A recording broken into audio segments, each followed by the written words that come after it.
ಈ ವಿಡಿಯೋವನ್ನು ಒಂದು ಪ್ರಶ್ನೆಯಿಂದ ಪ್ರಾರಂಭಿಸೋಣ. ಒಂದು ಕಂಪನಿ ಹಲವು ವರ್ಷಗಳಿಂದ ಸಾಮಾನ್ಯವಾಗಿ ನಡೆಯುತ್ತಿದೆ. ಅದು ಕೆಟ್ಟ ಕಂಪನಿಯಲ್ಲ. ಅದರಲ್ಲೂ ಒಳ್ಳೆಯ ಉದ್ಯೋಗಿಗಳಿದ್ದಾರೆ, ಒಳ್ಳೆಯ ಉತ್ಪನ್ನಗಳಿವೆ, ಒಳ್ಳೆಯ ಗ್ರಾಹಕರಿದ್ದಾರೆ.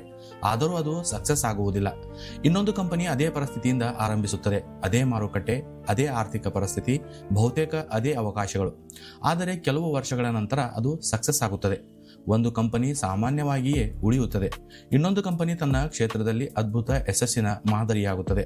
ಆ ವ್ಯತ್ಯಾಸ ಎಲ್ಲಿಂದ ಬರುತ್ತದೆ?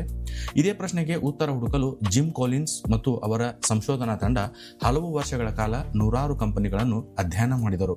ಅವರ ಸಂಶೋಧನೆಯ ಫಲವೇ ಗುಡ್ ಟು ಗ್ರೇಟ್. ಇಂದು ನಾವು ನಮ್ಮ ಚಾನೆಲ್ನಲ್ಲಿ ಜಿಮ್ ಕಾಲಿನ್ಸ್ ಅವರು ಬರೆದ ಗುಡ್ ಟು ಗ್ರೇಟ್ ಪುಸ್ತಕದ ಬಗ್ಗೆ ತಿಳಿದುಕೊಳ್ಳೋಣ. ನೀವು ನಮ್ಮ ಚಾನಲ್ಗೆ ಇದೇ ಮೊದಲ ಬಾರಿಗೆ ಬಂದಿದ್ದರೆ ದಯವಿಟ್ಟು ನಮ್ಮ ಚಾನಲ್ ಅನ್ನು ಸಬ್ಸ್ಕ್ರೈಬ್ ಮಾಡಿ, ನಿಮ್ಮ ಸ್ನೇಹಿತರೊಂದಿಗೆ ಹಂಚಿಕೊಳ್ಳಿ.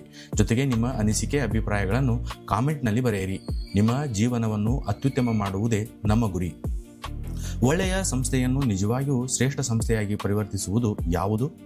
ಮತ್ತು ಈ ಪುಸ್ತಕದ ಅತ್ಯಂತ ಮುಖ್ಯ ಸಂದೇಶ ಏನೆಂದರೆ, ಶ್ರೇಷ್ಠತೆ ಒಂದು ಅದೃಷ್ಟದ ಫಲವಲ್ಲ, ಅದು ಕೆಲವು ನಿರ್ದಿಷ್ಟ ತತ್ವಗಳನ್ನು ನಿರಂತರವಾಗಿ ಅನುಸರಿಸುವ ಫಲ. ಈಗ ಆ ತತ್ವಗಳನ್ನು ಒಂದೊಂದಾಗಿ ನೋಡೋಣ. ಒಂದು, good is the enemy of great. ಪುಸ್ತಕದ ಮೊದಲ ಮತ್ತು ಬಹುಶಃ ಅತ್ಯಂತ ಮುಖ್ಯವಾದ ಆಲೋಚನೆ, ಒಳ್ಳೆಯದು ಶ್ರೇಷ್ಠತೆಯ ಶತ್ರುವಾಗಬಹುದು. ಇದು ಮೊದಲಿಗೆ ವಿಚಿತ್ರವಾಗಿ ಕಾಣಬಹುದು, ಏಕೆಂದರೆ ನಾವು ಸಾಮಾನ್ಯವಾಗಿ ಯೋಚಿಸುವುದು ನಮ್ಮ ಜೀವನ ಚೆನ್ನಾಗಿದೆ, ನಮ್ಮ ಬಿಸ್ನೆಸ್ ಚೆನ್ನಾಗಿದೆ, ನಮ್ಮ ಕಂಪನಿ ಚೆನ್ನಾಗಿದೆ, ನಮ್ಮ ರಿಸಲ್ಟ್ಸ್ ಓಕೆ. ಆದರೆ ಸಮಸ್ಯೆ ಇಲ್ಲಿಯೇ ಆರಂಭವಾಗುತ್ತದೆ. ಚೆನ್ನಾಗಿದೆ ಎಂಬ ತೃಪ್ತಿ ನಮ್ಮನ್ನು ಅದ್ಭುತವಾಗುವ ಪ್ರಯತ್ನದಿಂದ ತಡೆಯಬಹುದು. ಒಬ್ಬ ವಿದ್ಯಾರ್ಥಿ 70% ಅಂಕ ಪಡೆಯುತ್ತಾನೆ. ಅವನು ಅನುತ್ತೀರ್ಣನಲ್ಲ. ಹೀಗಾಗಿ ಅವನು ತನ್ನನ್ನು ತಾನು ಕೇಳುವುದಿಲ್ಲ, ನಾನು 90% ಅಥವಾ 95% ಪಡೆಯಲು ಏನು ಬದಲಾಯಿಸಬೇಕು? ಒಬ್ಬ ಉದ್ಯಮಿ ತನ್ನ ಬಿಸ್ನೆಸ್ನಲ್ಲಿ ಲಾಭ ಗಳಿಸುತ್ತಾನೆ. ಅವನಿಗೆ ಬಿಸ್ನೆಸ್ ಮುಚ್ಚುವ ಭಯವಿಲ್ಲ. ಹೀಗಾಗಿ ಅವನು ಕೇಳುವುದಿಲ್ಲ, ಇದನ್ನು ಅತ್ಯುತ್ತಮ ಬಿಸ್ನೆಸ್ ಆಗಿ ಹೇಗೆ ನಿರ್ಮಿಸಬಹುದು? ಇದು ಗುಡ್ ಟು ಗ್ರೇಟ್ನ ಮೊದಲ ಪಾಠ. ಸಂತೃಪ್ತಿ ತಪ್ಪಲ್ಲ, ಆದರೆ ಅತಿಯಾದ ಸಂತೃಪ್ತಿ ಅಪಾಯಕಾರಿ. ಶ್ರೇಷ್ಠ ಸಂಸ್ಥೆಗಳು ತಮ್ಮ ಸಾಧನೆಯ ಮೇಲೆ ನಿದ್ರೆ ಮಾಡುವುದಿಲ್ಲ. ಅವು ನಿರಂತರವಾಗಿ ಕೇಳುತ್ತವೆ, ಇದನ್ನು ಇನ್ನೂ ಉತ್ತಮವಾಗಿ ಹೇಗೆ ಮಾಡಬಹುದು ಎಂದು. 2, ಲೆವೆಲ್ 5 ಲೀಡರ್ಶಿಪ್, ನಾಯಕತ್ವದ ಹೊಸ ವ್ಯಾಖ್ಯಾನ. ಇಲ್ಲಿ ಪುಸ್ತಕದ ಒಂದು ದೊಡ್ಡ ಸರ್ಪ್ರೈಸ್ ಬರುತ್ತದೆ. ನಾವು ಸಾಮಾನ್ಯವಾಗಿ ಮಹಾನ್ ನಾಯಕ ಎಂದರೆ ಏನು ಊಹಿಸುತ್ತೇವೆ?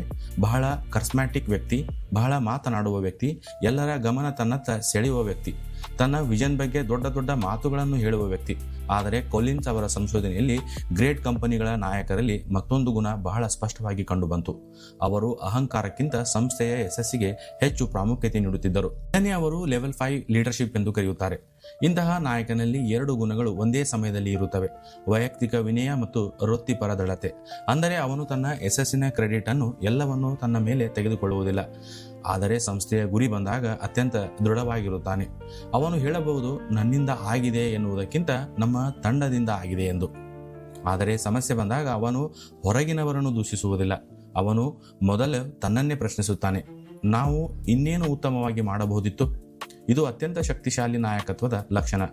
ವಿನಯ ಎಂದರೆ ದುರ್ಬಲತೆಯಲ್ಲ. ನಿಜವಾದ ನಾಯಕ ತನ್ನ ಈಗೋಗಿಂತ ಮಿಷನ್ಗೆ ದೊಡ್ಡದಾಗಿ ನೋಡುತ್ತಾನೆ. 3, ಫಸ್ಟ್ ಹೂ ದೆನ್ ವಾಟ್. ಈ ಪುಸ್ತಕದ ಮತ್ತೊಂದು ಅತ್ಯಂತ ಪ್ರಸಿದ್ಧ ತತ್ವ, ಮೊದಲು ಯಾರು ನಂತರ ಏನು.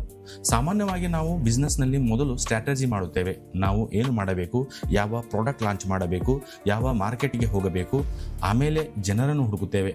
ಆದರೆ ಗುಡ್ ಟು ಗ್ರೇಟ್ನ ಸಂಶೋಧನೆ ಹೇಳುವುದು ಬೇರೆ. ಮೊದಲು ಸರಿಯಾದ ಜನರನ್ನು ಬಸ್ಗೆ ಹತ್ತಿಸಿ, ಆಮೇಲೆ ಬಸ್ ಅನ್ನು ಯಾವ ದಿಕ್ಕಿಗೆ ತೆಗೆದುಕೊಂಡು ಹೋಗಬೇಕೆಂದು ನಿರ್ಧರಿಸಿ. ಅಂದರೆ ಸರಿಯಾದ ವ್ಯಕ್ತಿಗಳು ಇದ್ದರೆ ಸ್ಟ್ರಾಟಜಿ ಬದಲಾದರೂ ಸಂಸ್ಥೆ ಬದುಕುತ್ತದೆ. ಆದರೆ ತಪ್ಪು ಜನರಿದ್ದರೆ ಅತ್ಯುತ್ತಮ ಸ್ಟ್ರಾಟಜಿ ಕೂಡ ವಿಫಲವಾಗಬಹುದು. ಇದು ಬಿಸ್ನೆಸ್ಗೆ ಮಾತ್ರವಲ್ಲ, ನಿಮ್ಮ ಜೀವನಕ್ಕೂ ಅನ್ವಯಿಸುತ್ತದೆ. ನೀವು ಯಾವ ಕರಿಯರ್ ಆಯ್ಕೆ ಮಾಡಬೇಕು ಎಂಬ ಪ್ರಶ್ನೆಗಿಂತ ಮೊದಲು ನಾನು ಯಾವ ರೀತಿಯ ವ್ಯಕ್ತಿಯಾಗಬೇಕು ಎಂಬ ಪ್ರಶ್ನೆ ಮುಖ್ಯ.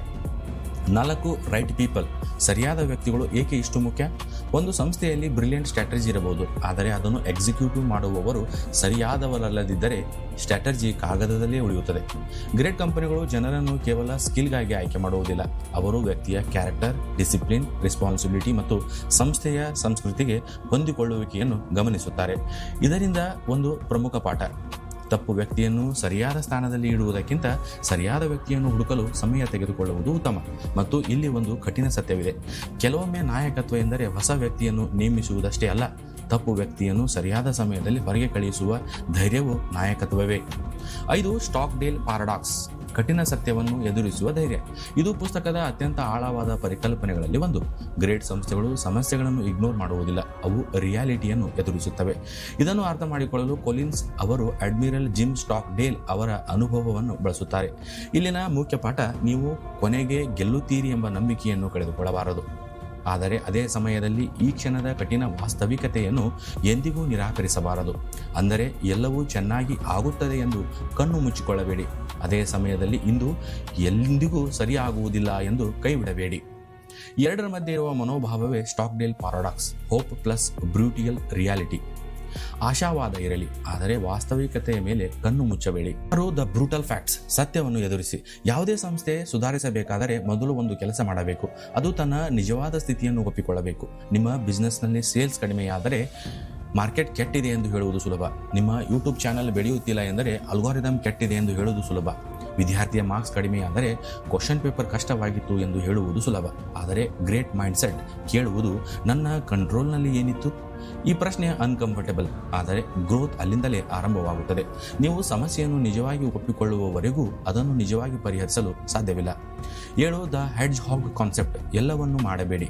ಇದು ಪುಸ್ತಕದ ಅತ್ಯಂತ ಪ್ರಸಿದ್ಧ ಕಾನ್ಸೆಪ್ಟ್ಗಳಲ್ಲಿ ಒಂದು. ಗ್ರೇಟ್ ಕಂಪನಿಗಳು ಎಲ್ಲವನ್ನು ಮಾಡಲು ಪ್ರಯತ್ನಿಸುವುದಿಲ್ಲ, ಅವು ತಮ್ಮ ಫೋಕಸ್ ಅನ್ನು 3 ಪ್ರಶ್ನೆಗಳ ಇಂಟರ್ಸೆಕ್ಷನ್ನಲ್ಲಿ ಹುಡುಕುತ್ತವೆ. 1. ನಾವು ಯಾವುದರಲ್ಲಿ ನಿಜವಾಗಿಯೂ ಅತ್ಯುತ್ತಮರಾಗಬಹುದು. 2. ನಮ್ಮ ಎಕನಾಮಿಕ್ ಎಂಜಿನ್ ಅನ್ನು ಯಾವುದು ಚಲಾಯಿಸುತ್ತದೆ. 3. ಯಾವುದರ ಬಗ್ಗೆ ನಮಗೆ ಆಳವಾದ ಪ್ಯಾಷನ್ ಇದೆ. ಈ 3 ಪ್ರಶ್ನೆಗಳ ಓವರ್ಲ್ಯಾಪ್ನಲ್ಲಿ ಇರುವ ವಿಷಯವೇ ಹೆಡ್ಜ್ ಹಾಗ್ ಕಾನ್ಸೆಪ್ಟ್. ಇದರ ಅರ್ಥ, ನೀವು ಎಲ್ಲದರಲ್ಲೂ ಎಕ್ಸ್ಪರ್ಟ್ ಆಗಬೇಕಿಲ್ಲ, ನಿಮ್ಮ ಅತ್ಯುತ್ತಮ ಕ್ಷೇತ್ರ ಯಾವುದು ಎಂದು ಕಂಡುಹಿಡಿಯಬೇಕು. ಉದಾಹರಣೆಗೆ, ಒಂದು ಕಂಪನಿಗೆ ಟೆಕ್ನಾಲಜಿ ಚೆನ್ನಾಗಿ ಗೊತ್ತಿದೆ, ಆದರೆ ಟೆಕ್ನಾಲಜಿ ಮಾತ್ರ ಸಾಕಾಗುವುದಿಲ್ಲ. ಅದು ಕೇಳಬೇಕು, ನಾವು ಯಾವ ಕ್ಷೇತ್ರದಲ್ಲಿ ಇತರರಿಗಿಂತ ನಿಜವಾಗಿಯೂ ಅತ್ಯುತ್ತಮರಾಗಬಹುದು ಮತ್ತು ಅದನ್ನೇ ಫೋಕಸ್ ಮಾಡಬೇಕು. 8. ಫಾಕ್ಸ್ ವರ್ಸಸ್ ಹೆಡ್ಜ್ ಹಾಗ್. ಕೊಲಿನ್ಸ್ ಒಂದು ಇಂಟ್ರೆಸ್ಟಿಂಗ್ ಕಂಪ್ಯಾರಿಸನ್ ಕೊಡುತ್ತಾರೆ. ಫಾಕ್ಸ್ಗೆ ಅನೇಕ ಟ್ರಿಕ್ಸ್ ಗೊತ್ತಿರುತ್ತವೆ, ಅದು ಹಲವು ದಿಕ್ಕಿನಲ್ಲಿ ಓಡುತ್ತದೆ. ಆದರೆ ಹೆಡ್ಜ್ ಹಾಗ್ ಅಂದರೆ ಮುಳ್ಳು ಹಂದಿಗೆ ಒಂದೇ ದೊಡ್ಡ ಸ್ಟ್ರಾಟಜಿ ಇರುತ್ತದೆ, ಅದು ತನ್ನ ಕೋರ್ ಸ್ಟ್ರೆಂತ್ ಅನ್ನು ಆಧರಿಸಿ ಮುಂದುವರಿಯುತ್ತದೆ. ಇದು ಬಿಸ್ನೆಸ್ಗೆ ದೊಡ್ಡ ಲೆಸನ್. ಸಾಧಾರಣ ಸಂಸ್ಥೆಗಳು ಅನೇಕ ಅವಕಾಶಗಳನ್ನು ಬೆನ್ನಟ್ಟಬಹುದು, ಶ್ರೇಷ್ಠ ಸಂಸ್ಥೆಗಳು ಅತ್ಯಂತ ಮುಖ್ಯವಾದ ಅವಕಾಶವನ್ನು ಆಯ್ಕೆ ಮಾಡುತ್ತವೆ. ನಿಮ್ಮ ಬಳಿ 10 ಐಡಿಯಾ ಇದ್ದರೆ ಎಲ್ಲವನ್ನೂ ಒಂದೇ ಸಮಯದಲ್ಲಿ ಮಾಡುವುದು ಸ್ಮಾರ್ಟ್ ಅಲ್ಲ. ಒಂದು ಅತ್ಯಂತ ಮುಖ್ಯವಾದ ಐಡಿಯಾ ಆಯ್ಕೆ ಮಾಡಿ ಅದರಲ್ಲಿ ಆಳವಾಗಿ ಹೋಗಿ. 9. The culture of discipline. Great ಕಂಪನಿಗಳಲ್ಲಿ ಡಿಸಿಪ್ಲಿನ್ ಹೊರಗಿನಿಂದ ಹೇರಲಾಗುವುದಿಲ್ಲ, ಅವುಗಳ ಒಳಗೆ ಒಂದು ಡಿಸಿಪ್ಲಿನ್ ಕಲ್ಚರ್ ನಿರ್ಮಾಣವಾಗಿರುತ್ತದೆ. ಇದರ ಅರ್ಥ, ಯಾರೂ ನಿಮಗೆ ಹೇಳದಿದ್ದರೂ ನೀವು ಸರಿಯಾದ ಕೆಲಸ ಮಾಡುವುದು, ಯಾರೂ ನೋಡದಿದ್ದರೂ ನೀವು ಕ್ವಾಲಿಟಿ ಕಾಪಾಡುವುದು, ತಕ್ಷಣದ ಲಾಭಕ್ಕಾಗಿ ನಿಮ್ಮ ಲಾಂಗ್ ಟರ್ಮ್ ಪ್ರಿನ್ಸಿಪಲ್ ಅನ್ನು ಮಾರಾಟ ಮಾಡದಿರುವುದು. ಇದು ವೈಯಕ್ತಿಕ ಜೀವನದಲ್ಲೂ ಬಹಳ ಮುಖ್ಯ. 10. The technology accelerators. ಇಲ್ಲಿ ಮತ್ತೊಂದು ಪ್ರಮುಖ ತಪ್ಪು ಕಲ್ಪನೆಯನ್ನು ಪುಸ್ತಕ ಪ್ರಶ್ನಿಸುತ್ತದೆ. ಟೆಕ್ನಾಲಜಿ ಬಂದರೆ ಕಂಪನಿ ಆಟೋಮ್ಯಾಟಿಕಲಿ ಸಕ್ಸಸ್ಫುಲ್ ಆಗುತ್ತದೆ ಎಂದು ಹಲವರು ಭಾವಿಸುತ್ತಾರೆ. ಆದರೆ ಕೊಲಿನ್ಸ್ ಅವರ ರಿಸರ್ಚ್ ಹೇಳುವುದೇನೆಂದರೆ, ಗ್ರೇಟ್ ಕಂಪನಿಗಳು ಟೆಕ್ನಾಲಜಿಯನ್ನು ಮ್ಯಾಜಿಕ್ ಸೊಲ್ಯೂಷನ್ ಆಗಿ ನೋಡುವುದಿಲ್ಲ. ಮೊದಲು ಕೋರ್ ಸ್ಟ್ರಾಟಜಿ, ಆಮೇಲೆ ಟೆಕ್ನಾಲಜಿ. ಟೆಕ್ನಾಲಜಿ ಒಂದು ಆಕ್ಸಲರೇಟರ್, ಅದು ತಪ್ಪು ದಿಕ್ಕಿನ ವಾಹನವನ್ನು ಸರಿಯಾದ ದಿಕ್ಕಿಗೆ ತಿರುಗಿಸುವುದಿಲ್ಲ. ನೀವು ತಪ್ಪು ದಿಕ್ಕಿನಲ್ಲಿ ವೇಗವಾಗಿ ಓಡುತ್ತಿದ್ದರೆ ಹೆಚ್ಚಿನ ಸ್ಪೀಡ್ ಸಮಸ್ಯೆಯನ್ನು ಪರಿಹರಿಸುವುದಿಲ್ಲ, ಅದು ನಿಮ್ಮನ್ನು ಇನ್ನೂ ವೇಗವಾಗಿ ತಪ್ಪು ಸ್ಥಳಕ್ಕೆ ಕರೆದೊಯ್ಯುತ್ತದೆ. ಆದ್ದರಿಂದ ಟೆಕ್ನಾಲಜಿ ಮೊದಲು ಅಲ್ಲ, ಸರಿಯಾದ ಡೈರೆಕ್ಷನ್ ಮೊದಲು. 11. The flywheel effect. ದೊಡ್ಡ ಬದಲಾವಣೆ ನಿಧಾನವಾಗಿ ಕಾಣುತ್ತದೆ. ಈ ಪುಸ್ತಕದ ಅತ್ಯಂತ ಪವರ್ಫುಲ್ ಮೆಟಾಫಾರ್. ಒಂದು ದೊಡ್ಡ ಚಕ್ರವನ್ನು ಇಮ್ಯಾಜಿನ್ ಮಾಡಿ, ಅದನ್ನು ಮೊದಲ ಬಾರಿ ತಳ್ಳಿದಾಗ ಬಹಳ ಕಷ್ಟ.